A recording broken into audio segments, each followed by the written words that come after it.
तो पिला माने पूर्व क्लास रे आमे सह समीकरण द्वय थिबा दुईटी अज्ञात राशि विषय रे आलोचना करथिले। तो वर्तमान क्लास रे आमे सह समीकरण द्वयर ज्यामितिक परिप्रकाश विषय रे आलोचना करिबा। तो मन कर एक घाती सह समीकरण हेउची a1x plus b1y plus c1 is equal to 0, a2x plus b2y plus c2 is equal to 0। ये होची हमर दुईटी अज्ञात राशि बा एक घाती सह समीकरण हैला। जदि एही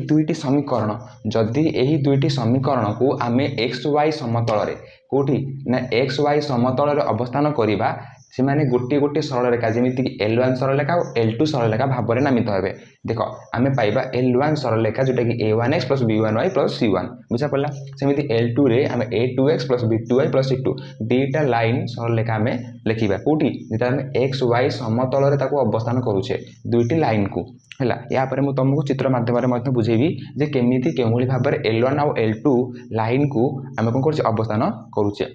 तो ये जो xy समतल रे ये जो xy समतल रे जो दीटा लाइन रहला L1 और L2 बुझा पड़छ ना ए सरल रेखा द्वय को आमे तीन प्रकार रे केते प्रकार रे ना तीन प्रकार रे अवस्थान करि परिबा बा दर्शाई परिबा तीन प्रकार। तो प्रथम आसला कोन ना L1 और L2 सरल रेखा द्वय परस्पर छेद करूतबे परस्पर कोन करथबे छेद करथबे L1 और L2 दीटा लाइन ए L1 लाइन और L2 लाइन परस्पर कोन करथबे छेद करथबे।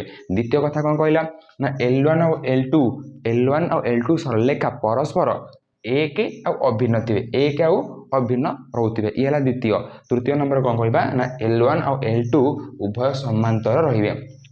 तीनटा कंडीशन तुमको बतैली अबिका जे xy समतल रे दीटा लाइन बा दीटा सरल रेखा परस्पर को तीन प्रकार रे दर्शाई परिबा। आमे उभय को तीन प्रकार दर्शाई परिबा जेमिति कि L1 L2 परस्पर सहित छेद करिवो L1 L2 एक और अभिन्न L1 और L2 परस्पर सहित समांतर ना कोठु बुझा पड़लानी बुझा पड़ला थर जानि देला आमे जे सह समीकरण द्वयर ज्यामितिक परिप्रकाश रे दुईटी एक घाती समीकरण मध्य रे केमिति आमे एक समतल रो अवस्थान करूछे वर्तमान बुझी पारले। वर्तमान आमे देखिबा याकू चित्र माध्यम रे बुझिबा केमिति गोटे समतल रे दीटा लाइन कोन करूछंती अवस्थान करूछंती। आमे देखिबा परस्पर छेद करूतबे एक और अभिन्न थिबे और समांतर थिबो बहुत इंपोर्टेंट एटा तेनु भल से बुझी पाई पाठटा को आमे बुझा पड़िला।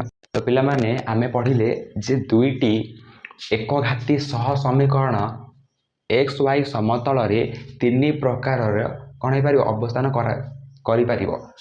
तो केमिति तो प्रथमे देखो एटा हला गोटे xy समतल रे प्रथम अवस्थान कोन कहले देखो ए xy समतल रे ये हला x ये हला y ये होची मोर कोन ना L1 ये हला L2 दीटा लाइन दीटा सरल रेखा मैं कहली